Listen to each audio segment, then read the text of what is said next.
The Violin of the Vale.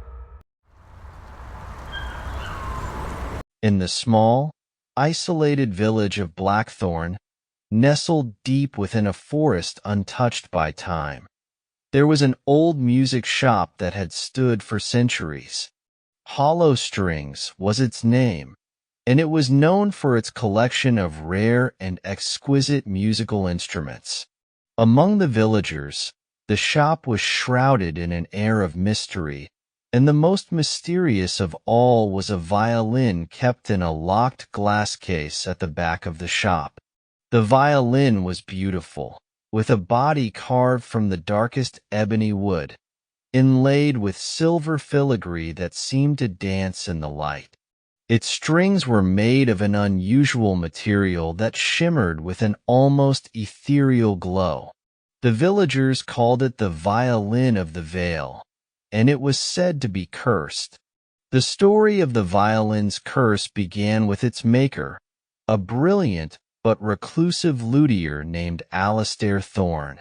Alastair was obsessed with creating the perfect violin, one that could produce music so hauntingly beautiful it would touch the soul.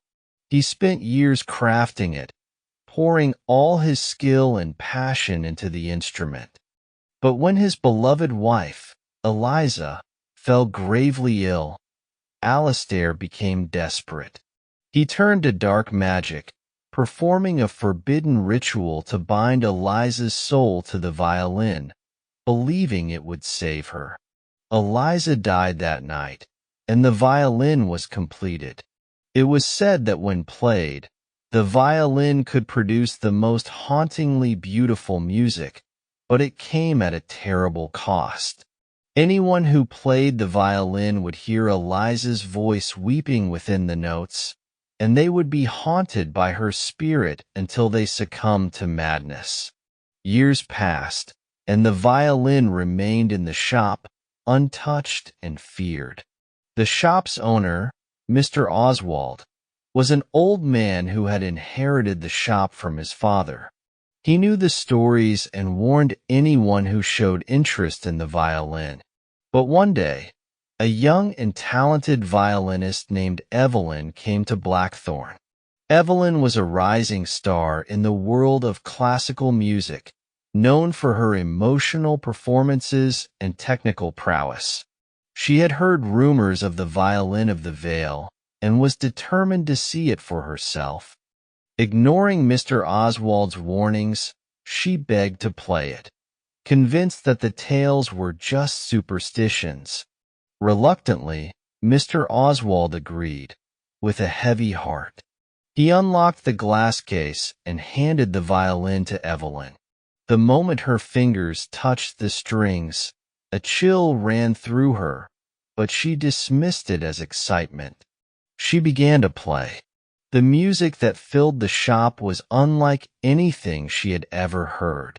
It was achingly beautiful, filled with sorrow and longing. Evelyn felt tears streaming down her face as she played, her fingers moving effortlessly over the strings. But as she continued, she began to hear a woman's voice weeping within the melody, and her vision blurred with shadowy figures dancing at the edge of her sight. That night, Evelyn returned to her inn, unable to shake the haunting melody from her mind. She dreamt of a dark forest, where a pale woman in a white dress wandered, her eyes filled with sorrow. The woman reached out to Evelyn, whispering her name with a voice that echoed with despair. Evelyn woke in a cold sweat, her heart pounding. She tried to dismiss the dream, but the music and the woman's voice haunted her every waking moment. She became obsessed, returning to the shop every day to play the violin, each time falling deeper under its spell. Mr. Oswald watched in despair as Evelyn's health deteriorated.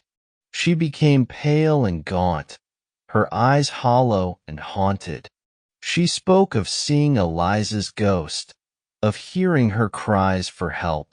Desperate to save her, Mr. Oswald sought the help of the village's oldest resident, Agnes, a wise woman known for her knowledge of the occult.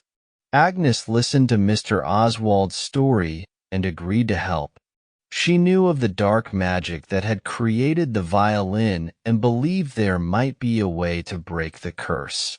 On the night of the full moon, she, Mr. Oswald, and a weakened Evelyn gathered in the shop, surrounded by candles and protective charms. Agnes instructed Evelyn to play the violin one last time, while she performed a counter-ritual to free Eliza's soul.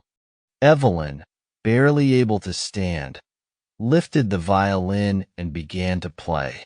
The music was more haunting than ever, and the air grew thick with a cold, oppressive presence.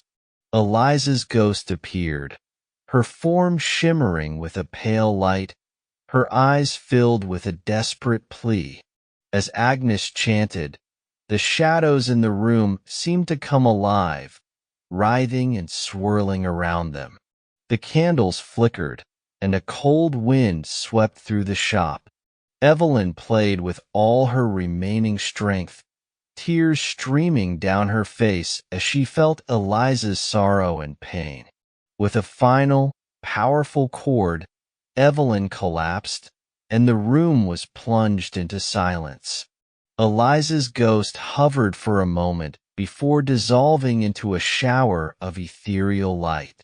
The oppressive presence lifted, and the violin fell silent, its curse broken.